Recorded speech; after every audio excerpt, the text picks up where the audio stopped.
Welcome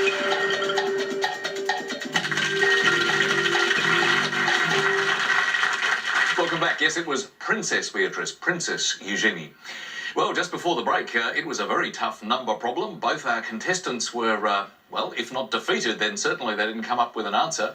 And Lily, you've thought about it over the break for a few minutes. What have you come up with? It took me a little longer than 30 seconds to get it, but I do have the answer.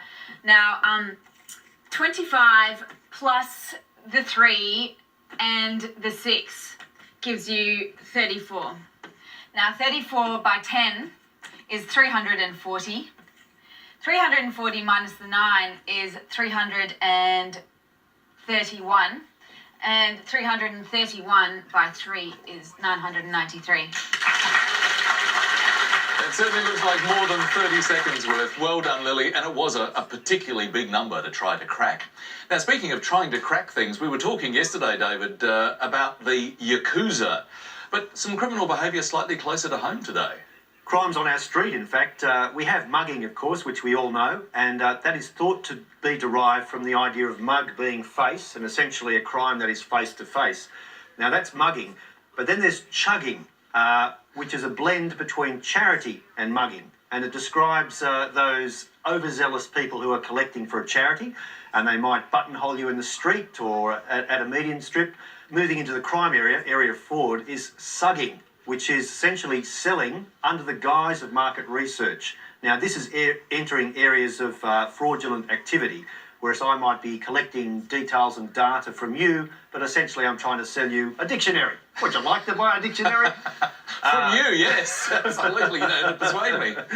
Now, the other is frugging, which is not to be confused with a dance during the 50s or 60s, which was similar to the twist. This is actually twisting your arm, if you like. Frugging is a fundraising under the guise of market research, and that actually can enter the area of fraud, where the pretense was market research, but really the ulterior motive was to sell. And it all comes from mugging. Mugging, frugging, sugging and chugging. Thank you very much, David.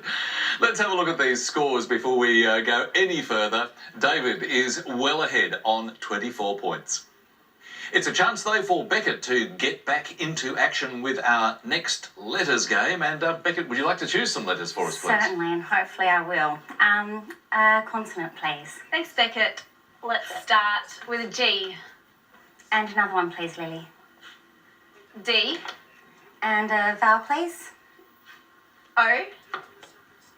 And a consonant, please. R. Another one, please. M. And another one. S. A vowel. E. And a vowel. A. And one last consonant, please. And let's finish with an R. And 30 seconds to go.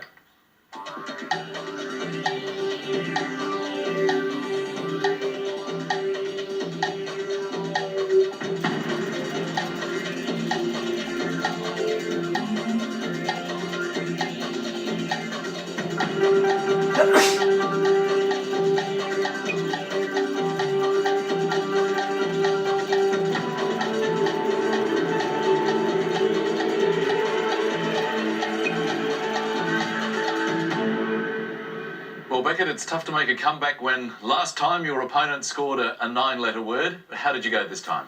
Only a 6. A 6, David?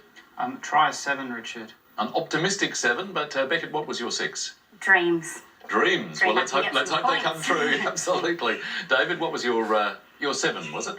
Goaders. That's an interesting one, David. Yes, goad, obviously, the verb, but not goaders. The Source Dictionary does not have that listed, David. Cannot allow that. So, in fact, Beckett, your dreams have been answered. Congratulations for a 6. Thank you. Other 7s lurking are graders and regards. Very nice. Thank you, David. But 6 points for Beckett. Let's move straight on to our next letters game. And, David, what would you like this time? I'll start with a consonant, please, Lily. Thanks, David. Starting with an F. And again, please. M. Another, please. H. A vowel. I. Another vowel. A. A third vowel, please, Lily. Another I. I'll try fourth. E. A consonant, please. B. And a consonant, please, Lily. And finally P. Thank you, Lily. I'll start the clock.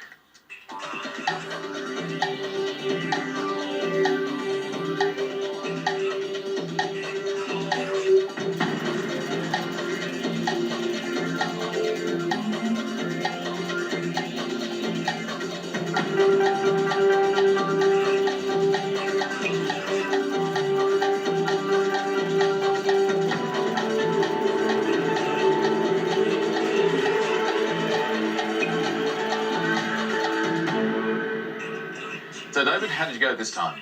Just 4 for me, Richard. Just 4. Beckett, what about you? Exactly the same for 4 as well. What was yours, Beckett? fame. Fame and David? Hemp. Hemp. Well, 2 very neat 4s, but tough letters. Tough letters, and in fact, I think we all fell in a heap. H-E-A-P, which was the 4 that I found. There is a 5 in there, and that is iambi, I-A-M-B-I. That describes a Greek metrical syllable in poetry of 2 beats, a very obscure 5. So really, I think it did sum up just how brutal that mix was. A very tough round, but 4 each for Beckett and David. If the letters are going to be so uncooperative, perhaps we should turn to the numbers once again. So our second numbers game. Beckett, what's your choice this time? 2 large and 4 small, please. 2 large and 4 small. Thank you, Beckett. And starting with smalls, 2, 8, 3, and 5. And our 2 large, 75 and 25. And the target to reach is 317. 30 seconds from now.